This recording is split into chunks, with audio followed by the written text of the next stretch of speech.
Après avoir vu ce qu'était la croissance, puis ses sources, on peut s'interroger sur les conséquences d'une augmentation de la quantité de facteurs de production sur la croissance. L'augmentation de la quantité de facteurs de production se traduit-elle toujours par une augmentation de la production? Cette relation est-elle toujours proportionnelle? 2 fois plus de facteurs de production permettent-ils de produire 2 fois plus? Le concept de rendement permet de répondre à cette question.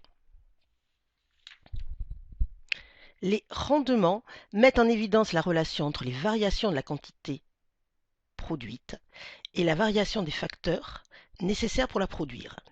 On distingue alors les rendements d'échelle des rendements factoriels.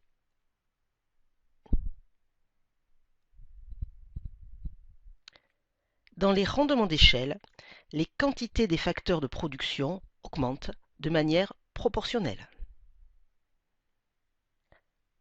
En revanche, dans les rendements factoriels, la quantité d'un facteur de production augmente alors que la quantité de l'autre est donnée constante. Ainsi, dans les rendements d'échelle, les quantités des 2 facteurs de production augmentent en même temps. La conséquence sur l'augmentation de la production peut cependant être différente. On parle de rendement d'échelle constant quand la production augmente au même rythme que la quantité des 2 facteurs de production.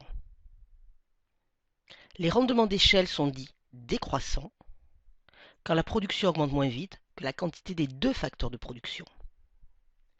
Ils sont enfin dits croissants quand la production augmente plus vite que la quantité des 2 facteurs de production. En revanche, dans les rendements factoriels, on considère que la quantité d'un facteur reste stable.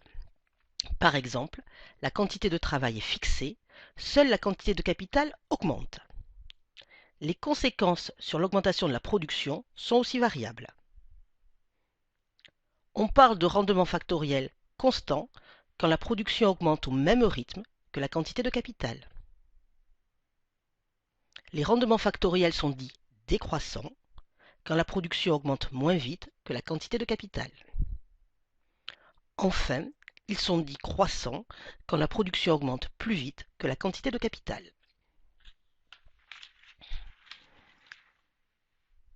Ricardo va s'intéresser au rendement factoriel. Dans ce cas, la quantité de travail augmente. Il pose alors que la quantité du capital reste constante. Il s'interroge alors sur les conséquences de l'augmentation de la quantité de travail sur la quantité produite. On peut représenter graphiquement cette relation. En abscisse, la quantité de travail. En ordonnée, la quantité produite. Une unité de travail permet de produire une certaine quantité de biens. Quand la quantité de travail passe de 1 à 2 unités, la production augmente rapidement. En effet, le capital est utilisé de manière intensive. Ensuite, quand on passe de l'utilisation de 2 à 3 unités de travail, la production continue à augmenter. Mais cette augmentation est beaucoup plus lente. En effet, le capital commence à manquer relativement aux travailleurs.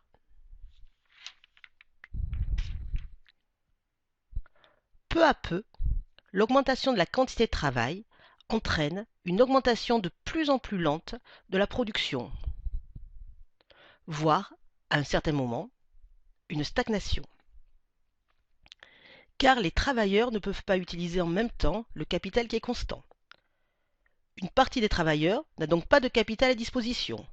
Le travail devient donc de plus en plus inefficace.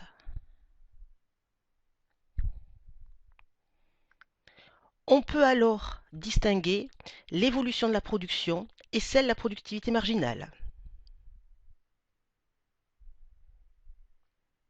La productivité marginale est l'augmentation de la production quand on utilise une unité de travail supplémentaire.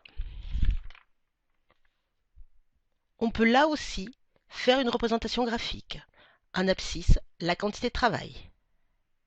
En ordonnée, la production pour le premier graphique, la productivité marginale du travail pour le second. Tant que l'augmentation de la quantité de travail entraîne une augmentation rapide de la production, la productivité marginale du travail augmente.